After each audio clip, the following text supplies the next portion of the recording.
ભગવંત માન આવતીકાલે ગુજરાતના પ્રવાસે, જેને લઈ મનોજ સોરઠિયાએ માહિતી આપતા જણાવ્યું કે મુખ્યમંત્રી ભગવંત માન અમદાવાદ પહોંચશે, ગુરુદ્વારાના દર્શન કરશે. આપ સરકારની અનેક યોજનાઓ અને પંજાબના વિકાસની વાત લઈને મુખ્યમંત્રી ભગવંત માન ગુજરાત પધારશે અને પંજાબની જેમ ગુજરાતમાં પણ બદલાવ લાવવા માટે કટિબદ્ધ છે. નમસ્કાર.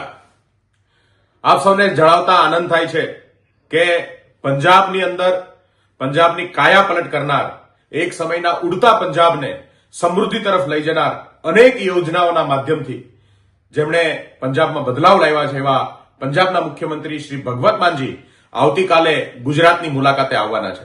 અમદાવાદની અંદર ગુરુદ્વારા ઉપર એ દર્શને જશે અને ત્યારબાદ ગુજરાતની તમામ મીડિયાને સંબોધિત કરવાના છે. જેમણે પંજાબની અંદર અનેક કલ્યાણકારી યોજનાઓ અને હમણાં જે બહુ ચર્ચાનો વિષય બન્યો છે ગુજરાતની અંદર અને દેશની અંદર પણ જેની ચર્ચા છે એવા યુનિવર્સલ હેલ્થકેર ને લઈ અને પંજાબ સરકારે જે યોજના બહાર પાડી છે એ તમામ બાબતે અને પંજાબના વિકાસ બાબતે જે વાત છે એ લઈ અને ભગવંત માનજી આવતીકાલે આવે છે.